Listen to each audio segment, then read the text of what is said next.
after that, guys, we have an amazing welterweight fight in the main event. And guess what, guys? This is a short notice main event between Rory MacDonald and Curtis Millender. Rory MacDonald was supposed to be fighting, I believe, let's see, David Machad. And I believe he would have won that fight against David Machad. But now, on short notice, Curtis Millender coming after he lost inside of Bellator to Saba Homasi. I mean, oh my god, losing to Saba Homasi.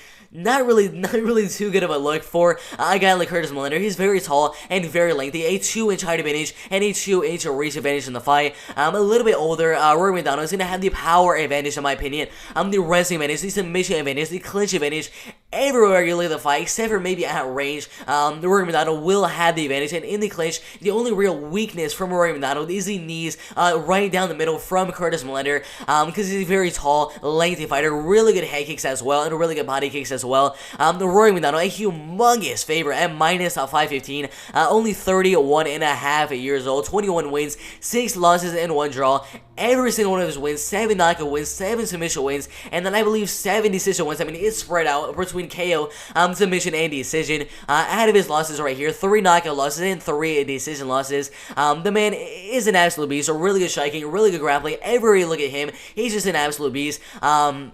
But Rory MacDonald has very good takedown defense, 90% takedown defense, and lands pretty much 2 takedowns every single one of his fights inside of the UFC. Really good striking, very good power in his hands, and a really good body shot. I mean, his straight right hand is just so powerful. He uses wrestling a lot, gets you down, and he ground and pounds the heck out of you.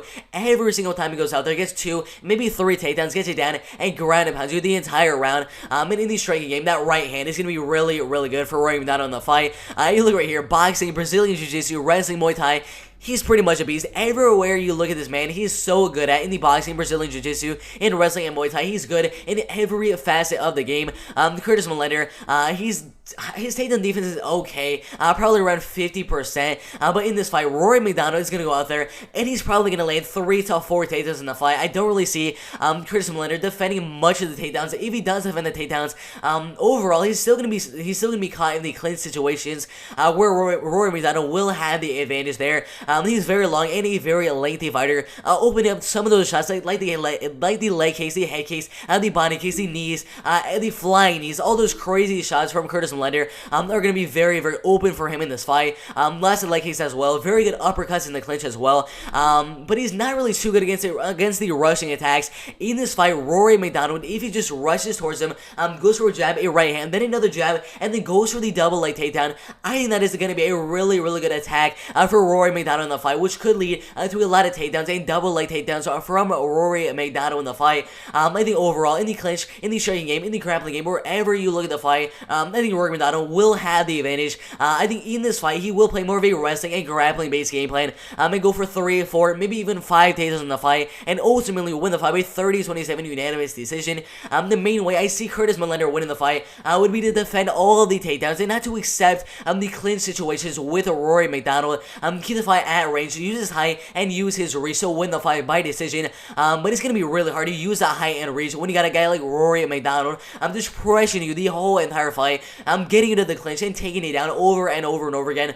So for those reasons, I am 100% going to be going with Rory MacDonald to go out there and get 4, maybe 5 takedowns in the fight and down to the fight, in the grappling, in the wrestling, in the striking, wherever you look at the fight. I have Rory MacDonald winning the fight. So overall, I think it's very likely he gets a knockout, very likely he gets a TKO, and very likely he gets a submission. But overall, I think the fight will go all the way, and Rory MacDonald will win the fight by 30-27 in a dominant unanimous decision win in the main event, PFL Week 2, the regular season in 2021. Should be a really good main event right there, but 100% going Rory MacDonald in the main event right there.